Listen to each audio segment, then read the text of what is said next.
العالمين والصلاة على سيدنا وسيد الأنبياء والمرسلين وعلى آله وأصحابه أجمعين.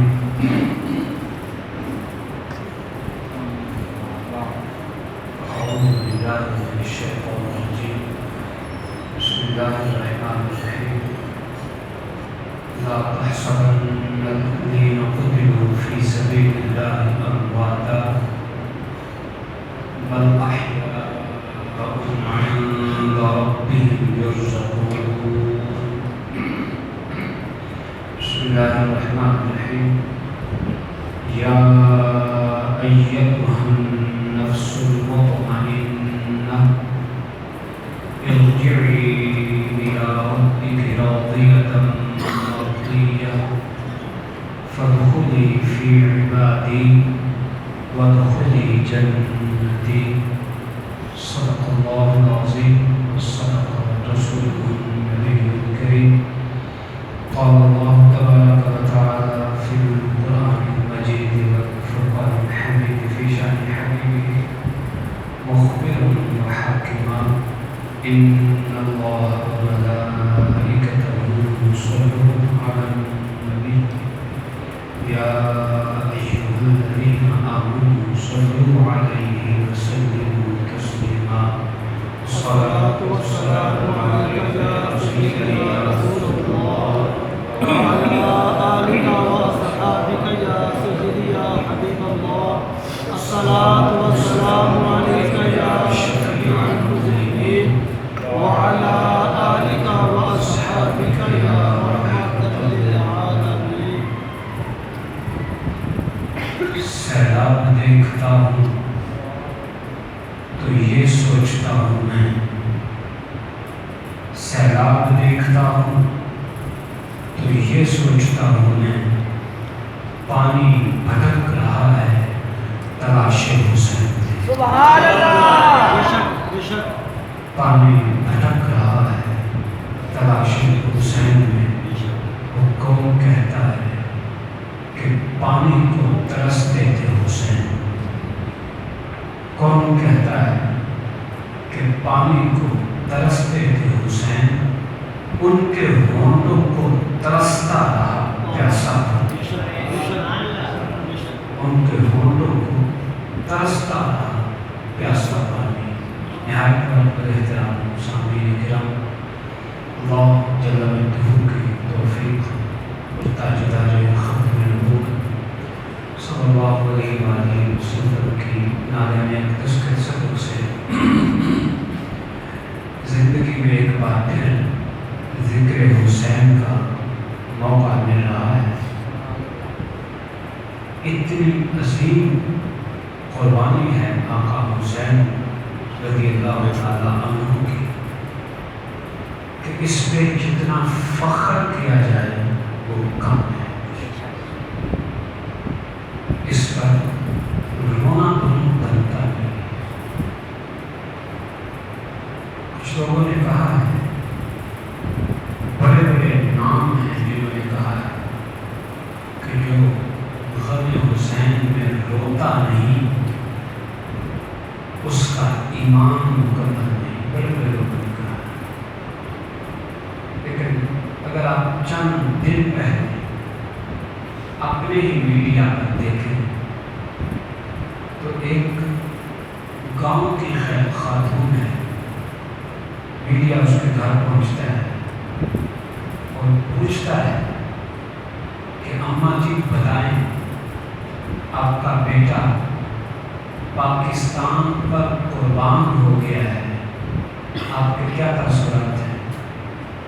تو وہ کہتی ہے بیٹے نے وطن پر قربان ہو کر میرا سر فخر سے اونچا کر دیا. سبحان اللہ. اور ایک اور ماں سے پوچھا گیا جو ویل ایجوکیٹڈ ماں ہے، اچھے پوش علاقے میں رہتی ہے، اس سے پوچھا گیا کہ میڈم آپ کے تاثرات کیا ہیں؟ بیٹا فوج میں آفیسر تھا اور اس کی لاش آپ کے گھر آئی ہے، تو کیا کہتی ہیں؟ وہ کہتی ہے میرا بیٹا مجھے اس طرح جب گیا ہے تو کہتا بہن سکون سے بیٹھی ہوئی ہو اور دروازے پہ بیل ہو، آپ باہر جائیں تو آپ کو باورچی لوگ یہ بتائیں کہ ایمبولینس میں آپ کے بیٹے کی لاش ہے، تو آپ کے تاثرات کیا ہوں گے؟ تو میں نے کہا بیٹے ایسی باتیں کیوں کرتے ہو؟ تو اس نے کہا اماں شہید ہونا چاہتا ہوں۔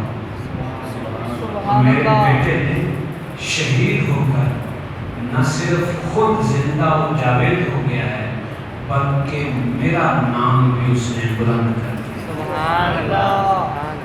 پھر اگر پاکستان پر قربان ہونے والوں کی مائیں فخر کر رہی ہیں، وہ ایک کو میں نے سنا وہ کہتی تھی اس کا چھوٹا سا بچہ ہے، اب میں اس کو پالوں گی، اس کو جوان کروں گی اور اس کے ماتھے پر بھی میں پاکستان کا سجا ہوا پرچم دیکھنا چاہتی ہوں، پوتے کو بھی شہید کروانا چاہتی ہوں۔ اگر پاکستان پر جان دینا فخر کی بات ہے، اگر پاکستان کے لیے قربان ہو جانا یہ ماں بھی فخر کر رہی ہے، باپ بھی فخر کر رہا ہے، وہ کہتے ہیں پاکستان کا جھنڈا لا کر مجھے پیش کیا گیا ہے کہ یہ آپ کی امانت ہم واپس کر رہے ہیں، یہ میرے لیے بہت بڑی سعادت ہے۔ تو جس کے بیٹے نے دین بچایا،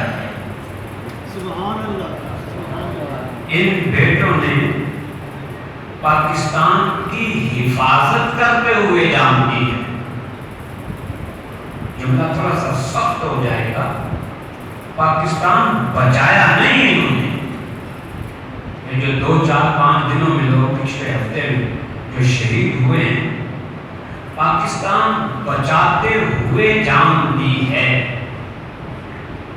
ستمبر کا مہینہ ہے نا، آج 8 تاریخ ہے، پرسوں کے دن جن لوگوں نے جان دی تھی 65 میں، انہوں نے پاکستان بچایا تھا۔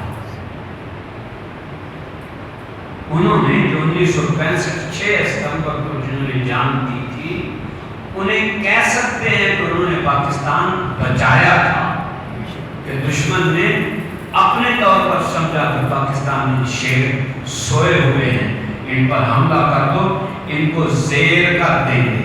لیکن پاکستانی شیر تو سوتے نہیں ہیں، وہ تو ہم تنگ جاگتے رہتے ہیں اور رکھوالی کرتے رہتے ہیں۔ انہوں نے پاکستان بچایا تھا۔ پاکستان نے اپنا سب سے بڑا تمغہ ان کی لاش پر نہیں، ان کے سینوں پر سجایا ہے، اور وہ تو شہید ہیں، وہ تو زندہ ہیں۔ جو پاکستان بچائے، پاکستان اسے سب سے بڑا اعزاز دے، پاکستان ہر سال ان کا یوم منائے اور فخر کرے، اور جو دین بچاتا ہے، سبحان اللہ، جو دین بچاتا ہے، سر دا نہ دا دست در دست یزید، حقا کے بنائے گا است حسین۔ حق یہ ہے کہ حسین نے دین کو پھر سے زندہ کر دیا ہے۔ یزید نے تو ستیہ ناش کر دیا تھا، یزید نے تو دین کا حلیات بگاڑ دیا تھا۔ امام علی مقام رضی اللہ تعالیٰ عنہ نے دین بچایا۔ ایک بڑی غور کی بات آپ کو بتاؤں، ہماری ڈیوٹی ہے دین پھیلانا، ہماری ڈیوٹی ہے دین پھیلانا، اور مصطفیٰ صلی اللہ علیہ وسلم کی آج کی ذمہ داری ہے دین بچانا۔ پوری تاریخ پڑھ کے دیکھ لو 1500 سال کی، جب دین پھیلانے کی باری آئی تو امت نے پھیلایا ہے، جب دین بچانے کی باری آئی ہے تو مصطفیٰ صلی اللہ علیہ وسلم کے گھرانے نے بچایا۔ ہم اس پہ فخر کریں کہ ہم دین پھیلاتے ہیں، اور مصطفیٰ صلی اللہ علیہ وسلم کی آگ دین بچا جائے اور قیامت تک رونا دھونا شروع ہو جائے۔ یہ کہاں کا انصاف ہے، یہ کہاں کا دین؟ امام علی مقام نے تو یہ نہیں کہا۔ امام علی مقام رضی اللہ تعالیٰ عنہ کی تیاری اس نہج پہ نہیں کی گئی تھی۔ امام حسین رضی اللہ تعالیٰ عنہ کا مزاج کیسا تھا، آپ کی تربیت کیسی تھی، آپ کے اخلاق کیسے تھے، آپ کا کردار کیسا تھا، اس کو تھوڑا سا دیکھتے ہیں تاکہ پتہ چلے کہ میدان کربلا میں آپ گئے کیوں تھے۔ کچھ لوگ بکواس کرتے رہے کہ 2 شہزادوں کی لڑائی تھی، کوئی یہ حرضہ سرائی کرتا پھر رہا ہے کہ امام حسین رضی اللہ تعالیٰ عنہ باغی تھے، کوئی یہ کہہ رہا ہے کہ جب یزید امیر المومنین بن گیا تھا تو عمران بھی تو قبول کر رہے ہو نا، زرداری بھی تو قبول کیا ہے نا، فوج بھی تو کئی بار قبول کی ہے نا، تو حسین بھی یزید کو قبول کر رہے۔ ہم جو کچھ نہیں کر رہے، کشمیر کٹ رہا ہے، کشمیری مر رہے ہیں، سسک سسک کر مر رہے ہیں۔ مقبوضہ کشمیر میں آج کربلا کا ماحول ہے، ہمیں تو کچھ نہیں ہو رہا نا، ہم ایک جمعے پہ آدھا گھنٹے کھڑے ہو گئے ہیں اور اگلے جمعے پہ وہ بھی نہیں ہوئے، اور ہم شور مچا رہے ہیں 70 سالوں سے، ہم کشمیریوں کے ساتھ کھڑے ہیں۔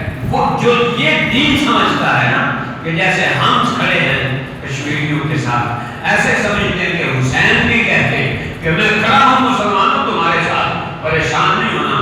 یزید کو واٹس ایپ پر ہم تباہ و برباد کرتے ہیں، ہم واٹس ایپ پر اور فیس بک پر مودی کو وہ کروا رہے ہیں، اس کا ستیہ ناش کر رہے ہیں۔ اس دور کا مسلمان یہی سمجھ رہا ہے کہ شاید واٹس ایپ پر اور فیس بک پر ہی جنگ لڑی جاتی ہے اور یوں ہی مودی کو دوڑا دیا جاتا ہے، یوں ظالم نہیں دوڑتے۔ اگر اس طرح ساتھ دینا ہوتا تو یزید نے کہا تھا امام حسین رضی اللہ عنہ، یزید کا جو مدینہ طیبہ کا گورنر تھا نا، اس کی طرف جو خط لکھا تھا یزید نے، کہا تھا فلاں فلاں فلاں، 3-4 بندوں کے 5 بندوں کے نام اس نے دیے تھے۔ جو یہ کہتے ہیں نا کہ یزید نے تو نہیں کہا تھا کہ قتل کرو، وہ تو بادشاہ کا اپنے گھر بیٹھا ہوتا تھا۔ ان کے لیے ایک جملہ یہ ہے کہ بھٹو کی پھانسی پر کبھی غور کر لینا کی ہوئی تھی۔ مرا چودھری ظہوری لائی تھا، مارا کسی اور نے تھا، پھانسی ذوالفقار کی بھٹو کو دی گئی۔ جن 5 بندوں کے نام یزید نے لکھ کر گورنر مدینہ کے پاس بھیجے تھے نا، اس خط کو کبھی پڑھ لینا تو سمجھ آ جائے گی کہ یزید کیا چاہتا تھا۔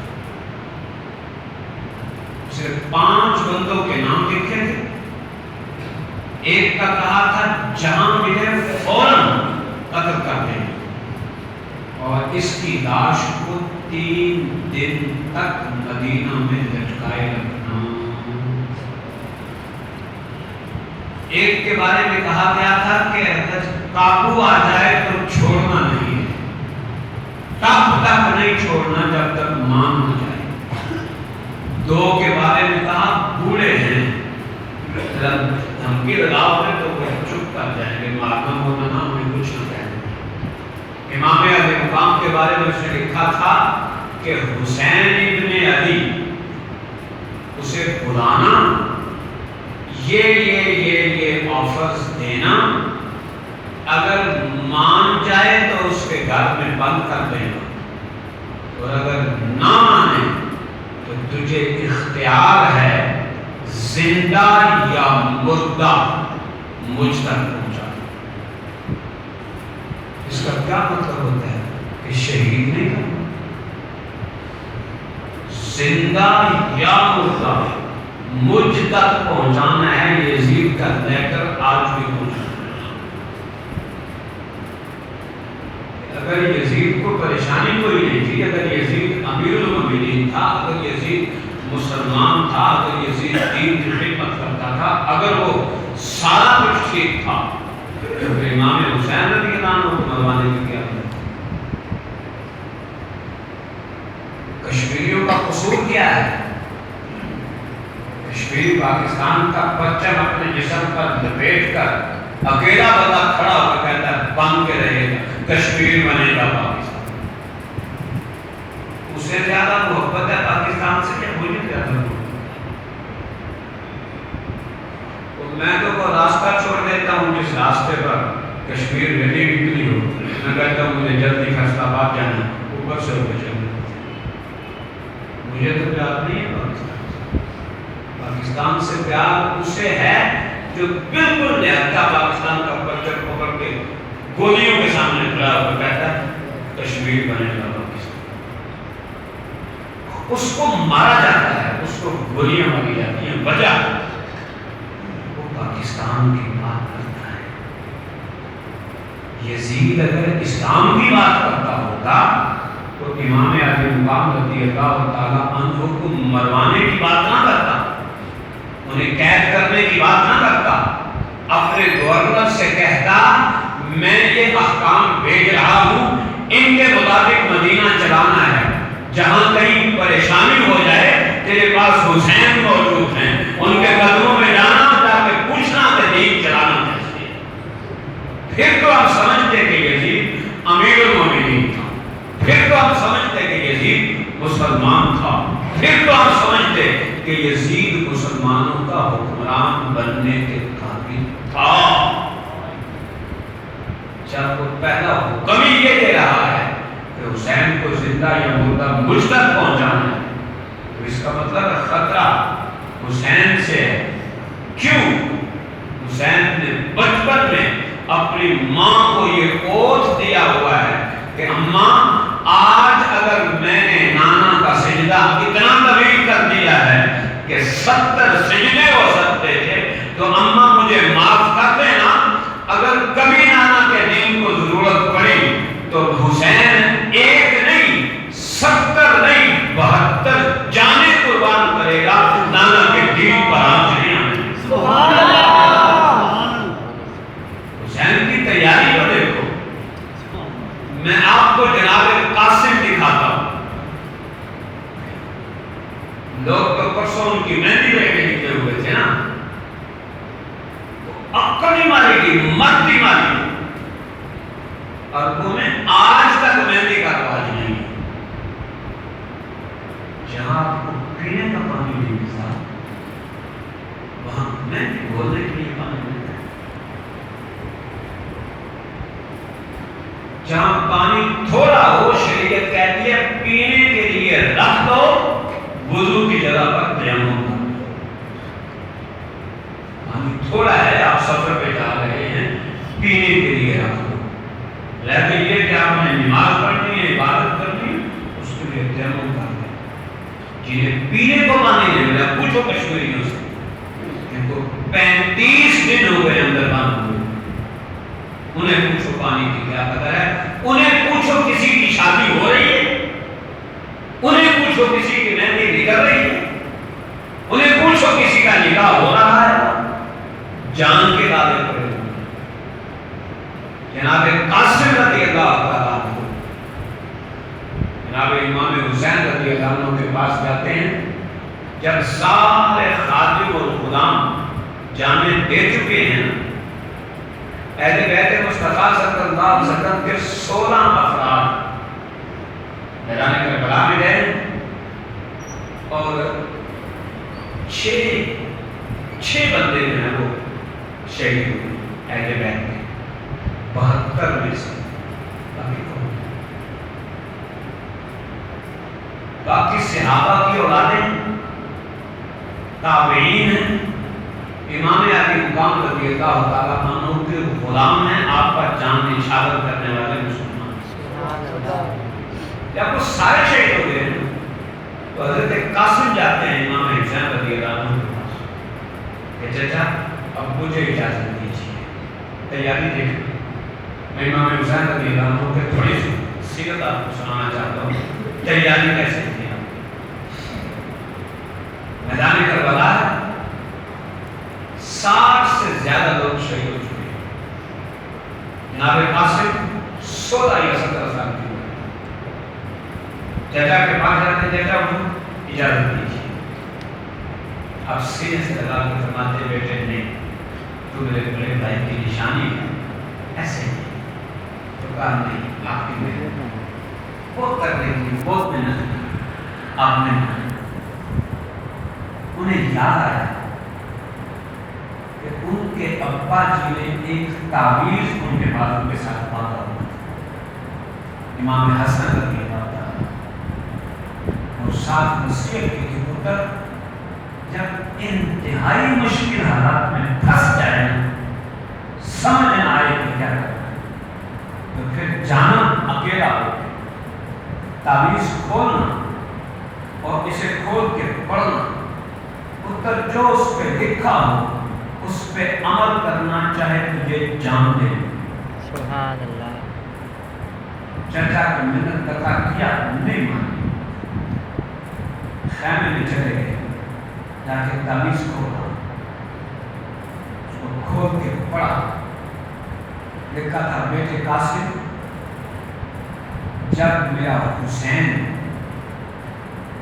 میدان کربلا میں بھوکا اور پیاسا کوفیوں کے درمیان گر جائے اور اس کے جانثار جانیں قربان کر بیٹھے تو بیٹے حسین سے پہلے حسین سے اجازت لے کر جانا ہے، دین پر اپنی جان قربان کر دینی ہے. دیکھنا تب تک حسین کے محنت کرنا کرتے رہنا جب تک وہ تجھے اجازت دے. بڑا بھائی اپنے بیٹے کے بازو کے ساتھ بات کر چلا.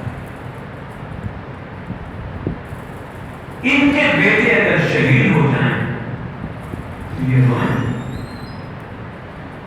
مائیں اگر زندہ بھی ہو، باپ اگر زندہ بھی ہو تو کہہ گے لوگ روئیں نہیں روئیں گے.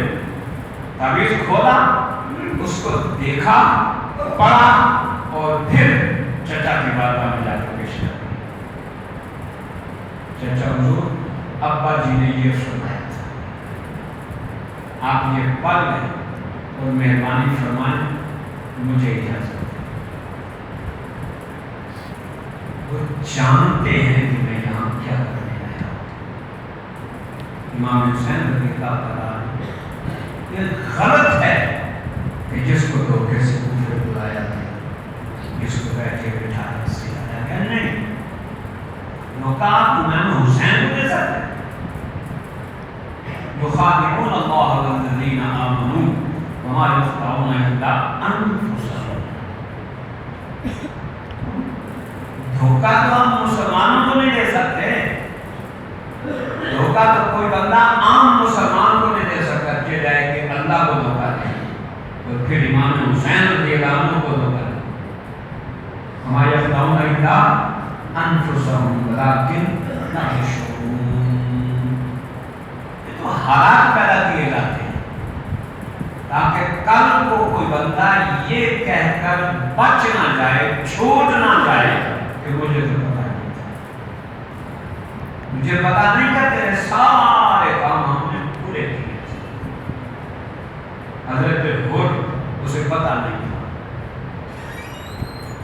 1000 لشکر کا سپہ سالار 1000 بندے. امام حسین رضی اللہ تعالیٰ عنہ کو روکنے والا ہر ہے، روکا، کربلا سے آگے نہیں جانے دیا.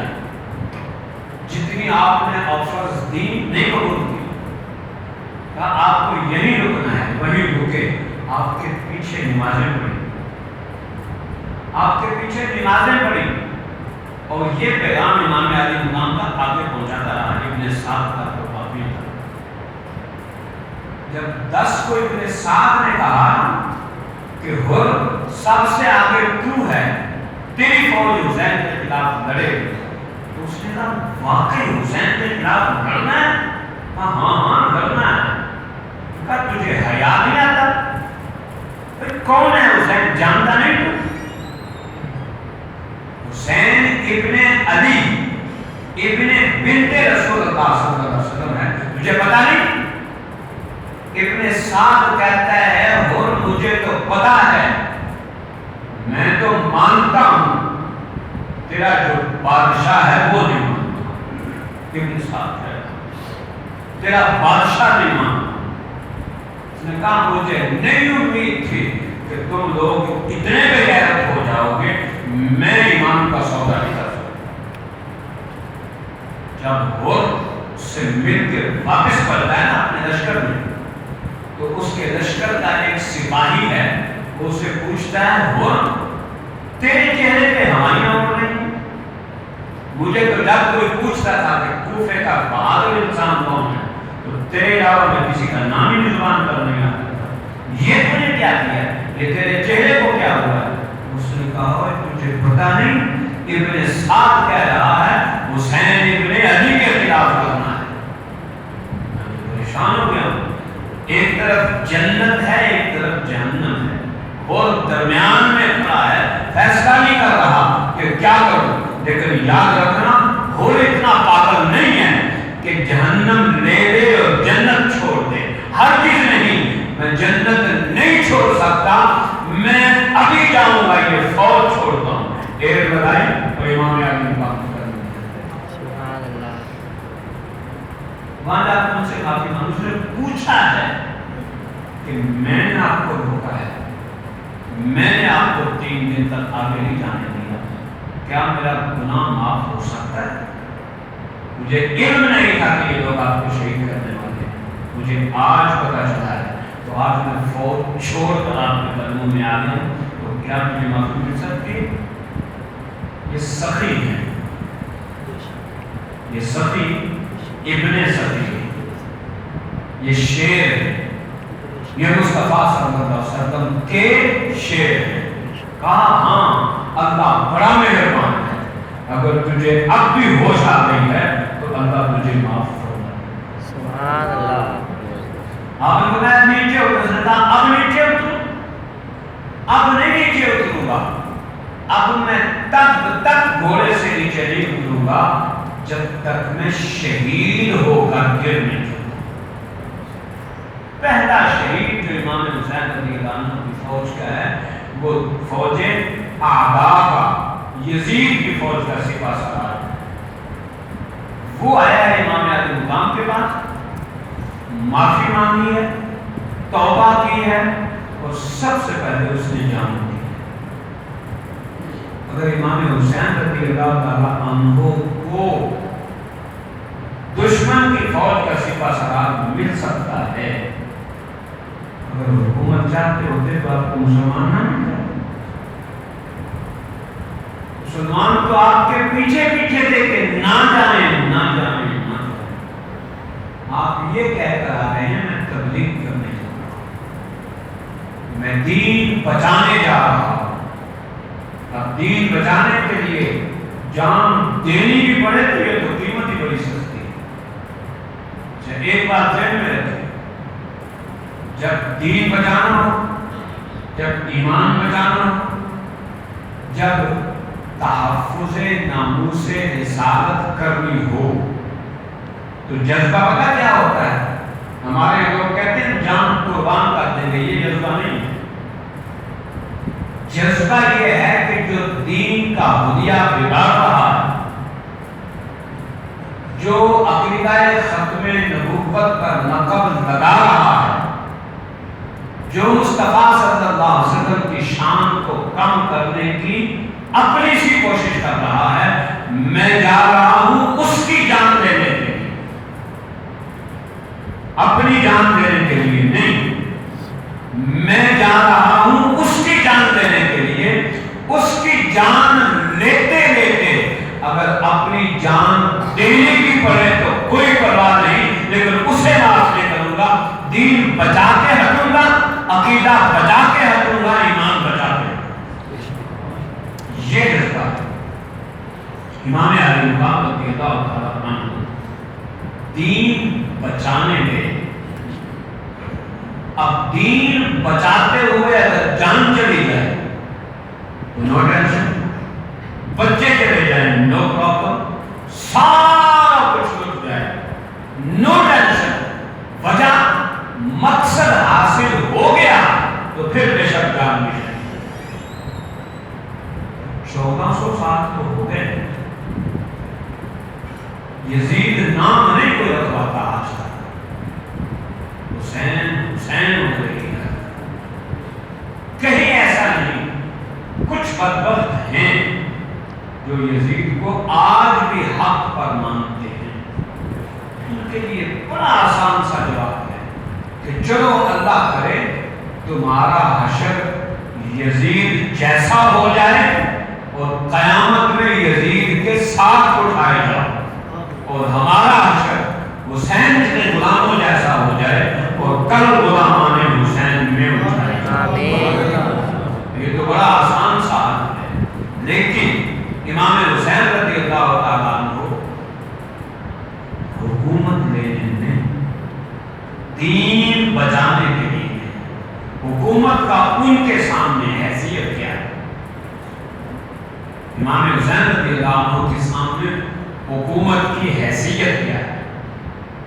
جب آپ کسی جو بچے CSS کرتے ہیں ان سے انٹرویو میں ایک بات یہ پوچھی جاتی ہے کہ آپ کے بڑوں میں سے کوئی پاکستان کی پوسٹوں پر رہا، اگر وہ کہتے ہیں رہا ہے تو یہ پلس پوائنٹ ہوتا ہے۔ اگر وہ سینہ تان کا کہتا ہے نہیں صدیاں بعد میں کل ہی ایسے پہنچے ہوں کہ آج میں CSS پاس کر دیا، اس کو پوسٹ نہیں ملتی، اس کو فیل کر دیتے ہیں۔ وجہ اس کی خون جو ہے نا، خون اور خاندان یہ کون کرتا ہے؟ حسین رضی اللہ تعالیٰ عنہ کے نانا وہ ہیں جو مکہ میں اکیلے کھڑے ہیں، سارا مکہ خلاف ہے، اور مکے کے بڑے بڑے رئیس آ کے کہہ رہے ہیں محمد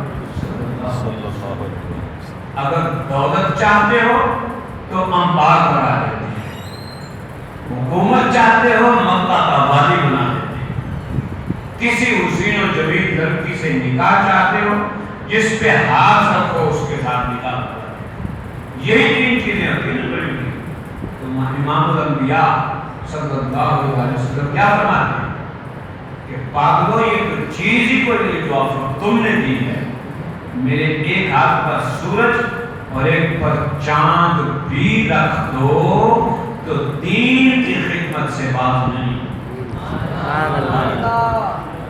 جن کی گود میں حسین کھیلے ہیں نا، جن کے کندھوں پر حسین نے سواری کی ہے، جنہوں نے پشت پہ حسین سمجھ کر سجدہ اتنا طویل کیا ہے کہ اتنی دیر میں 70 سجدے ہو جاتے ہیں، حسین کو یہ سکھانا تھا کہ پتر دنیا ادھر کی ادھر ہو جائے، ساری کائنات تجھے آپشنز میں مل جائے، لیکن سودا دین پہ کرنا پڑے تو پتر یہ سودا کرنا نہیں۔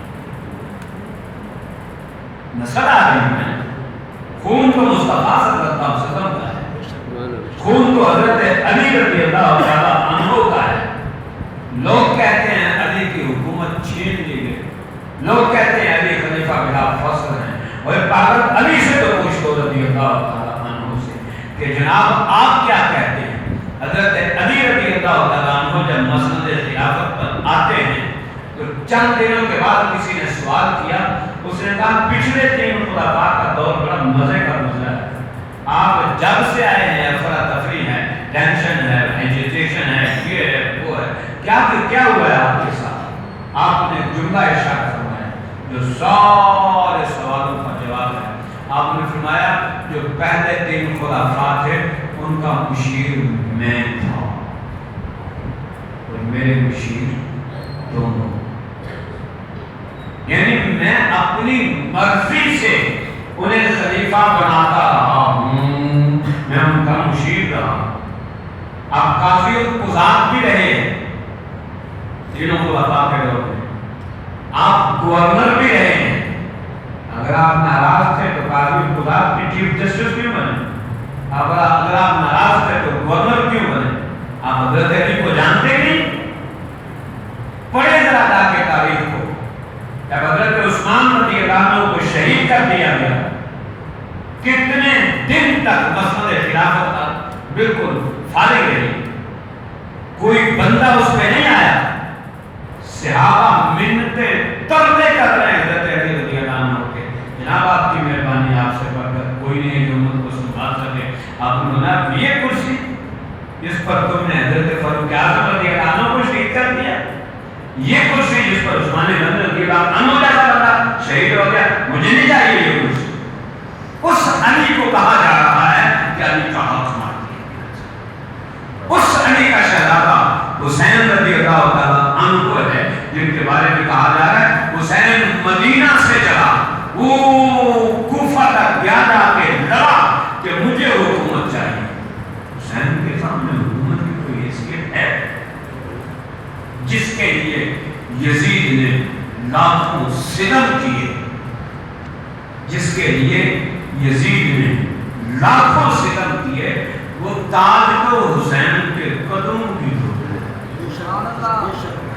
بڑے بڑے تاجور تو آج بھی امام حسین رضی اللہ عنہ کے قدموں میں پڑے ہوئے ہیں. تاج تو ان کے قدموں میں بیٹھنے سے ملتے ہیں، تاج تو ان کے نوکروں کی نوکری کرنے والوں کو. تاج بھی مطابق ہے جو امام حسین رضی اللہ عنہ کے لیے آتے ہیں.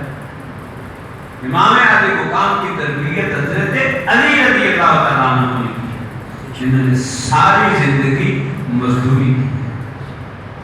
شیر خدا اور مزدوری درویش آدمی، جتنے تصوف کے سلاسل ہیں کبھی ان کو پڑھ کے دیکھنا جاتے کہا. نقشبندیوں کے علاوہ باقی سارے تصوف کے سلسلے حضرت علی رضی اللہ تعالیٰ عنہ کے پاس تھے. کوئی امام حسن کے ذریعے سے جاتا ہے، کوئی امام حسین کے ذریعے سے. اتنا بڑا صوفی، سارے صوفیاء کا وہاں جا کے سیدھی گم ہو جاتی ہے. اسے آپ کہہ رہے ہیں کہ وہ اطلاق کیا کرتا ہے، اس کے بیٹے سے کہہ رہے ہیں کہ وہ اطلاق کیا کرتا ہے. حضرت علی رضی اللہ عنہ جب شہید کر دیے تھے، امام حسن کے پیچھے لوگ کئی دن تک کہتے رہے کہ آپ کی مہربانی یہ اس کی بھی کوئی حیثیت ہے اس کرسی کے لیے؟ آپ ہمیں نہیں کہتے ہیں. منتیں ترلے کر کے امام حسن کی جوانوں مسند خلافت پر بیٹھاتے ہیں. کتنے مہینے؟ 6 مہینے سے. امام حسین کی موجودگی میں، اور یہ نہیں امام حسین بچے تھے، یہ نہیں امام حسین لڑکپن میں تھے، یہ نہیں امام علی مقام کو شعور نہیں تھا، کڑیے جوان تھے. اور جوانی میں، بلکہ جوانی بھی گزر چکی تھی، جسے ہم کہتے ہیں کہ اب بندہ باشعور ہو گیا ہے. اس عمر میں امام حسین رضی اللہ عنہ کو جب بڑا بھائی حضرت علی معاویہ رضی اللہ عنہ کے ہاتھ میں سرنڈر کر. اگر امام حسین کو خلافت بھی چاہیے ہوتی تو بھائی سے کہتے ہیں بھائی جان تسی چلو نا جا کے اندر تحریک پڑھو، مسجد میں بیٹھ نہیں تھا. ہمارا یہ منصب ہی نہیں ہے. جو سیٹ ہمارے پاس ہے آقا صلی اللہ علیہ وسلم کے جانشین ہے نا. آج کے دور میں آپ کہتے ہیں گدی نشین ہے. سرکار کائنات صلی اللہ علیہ وسلم سے بڑا بھی کوئی آستانہ ہے؟ حضور صلی اللہ علیہ وسلم کی گدی سے بڑی بھی گدی ہے؟ ساری کائنات وہی جا کے جھکتی ہے. اعلیٰ حضرت تو اخیر کر دی. اعلیٰ حضرت فرماتے ہیں ثابت ہوا کہ جملہ فرائض فروع ہیں. فروع کہتے ہیں واجب سے بھی نیچے. ثابت ہوا کہ جملہ فرائض نماز روزہ حج زکات، ثابت ہوا کہ جملہ فرائض فروع ہیں. اصل الاصول بندگی اس تاجور کی. کہتے ہیں حضور کی غلامی کرنا یہ سب سے بڑی عبادت ہے. جس کی غلامی کرنا سب سے بڑی عبادت ہے، اس آستانے کا جو گدی نشین ہے اسے کوئی سیٹ چاہیے؟ بندہ بات کرتا ہوا حیا کرتا ہے کہ میں کیا کہہ رہا ہوں. میں یہ کہا کرتا ہوں کربلا میں کائنات کا سب سے بڑا ظلم ہوا. سب سے بڑے خاندان کے ساتھ ہوا نا، امام الانبیاء کی نسل کے ساتھ ظلم ہوا، اتنا بڑا ظلم ہوا جو نہ دنیا میں پہلے کبھی ہوا تھا نہ قیامت تک ہو سکتا ہے۔ کشمیر میں بہت ظلم ہو رہا ہے، لیکن وہاں نواسہ مصطفیٰ تو کوئی نہیں۔ بے شک اتنے ظلم کشمیر میں ہو رہے ہیں، دیکھے نہیں جاتے، سنے نہیں جاتے۔ کربلا کو پھر سے تازہ کر رہے ہیں وہ خبیث، لیکن مصطفیٰ صلی اللہ علیہ وسلم کی نسل تو نہیں ہے، نواسہ مصطفیٰ تو نہیں ہے۔ اگر ان میں سادات بھی ہوں تو امام حسین کے ساتھ تو نہیں مل جاتے، علی اصغر کے ساتھ تو نہیں مل جاتے، قاسم اور علی اکبر کے ساتھ تو نہیں مل جاتے۔ بہت بڑا ظلم ہوا ہے، لیکن اس سانحہ کے ساتھ اس سے بڑا ظلم۔ میری بات کو سمجھنے کی کوشش، یزیدیوں نے جو ظلم اہل بیت مصطفیٰ صلی اللہ علیہ وسلم پر کیے، کائنات کا سب سے بڑا ظلم ہے، لیکن اس کو آگے پہنچانے میں جتنا ظلم کیا گیا وہ اس سے بھی بڑا ہے۔ آپ نہیں دیکھتے کیا کیا کیا کیا بیان ہو رہا ہے کربلا کے نام پر؟ انسانیت بھی اسے قبول نہیں کرتی۔ اسلام تو بہت دور کی بات ہے، انسانیت اسے قبول نہیں کرتی۔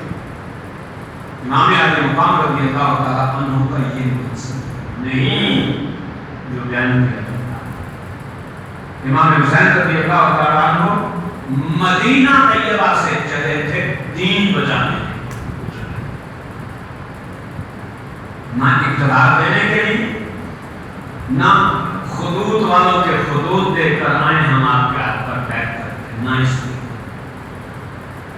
امام حسین رضی اللہ تعالیٰ عنہ کی وہ دعا پڑھے جو آپ نے رات کے سناٹے میں مصطفیٰ صلی اللہ علیہ وسلم کے قدموں میں کھڑے ہو گئے۔ رات کے پچھلے پہر گئے ہیں حضور صلی اللہ علیہ وسلم کی بات کا، قدموں میں کھڑے ہو کے روئے، گر گرائے ہیں، چیخے ہیں اور عرض کی ہے نانا حضور آپ کا دین بچانے کے لیے آج ہمیں مدینہ چھوڑنا پڑ رہا ہے۔ لوگ قیامت تک تمنا کریں گے کہ مدینہ میں آئیں، آپ کی گود میں کھیلنے والا حسین آج مجبور ہو گیا ہے کہ آپ کا مدینہ چھوڑ دے، لیکن نانا حضور کسی اور کام کے لیے نہیں، آپ کا دین بچانے کے لیے آپ کا حسین آپ کا مدینہ چھوڑ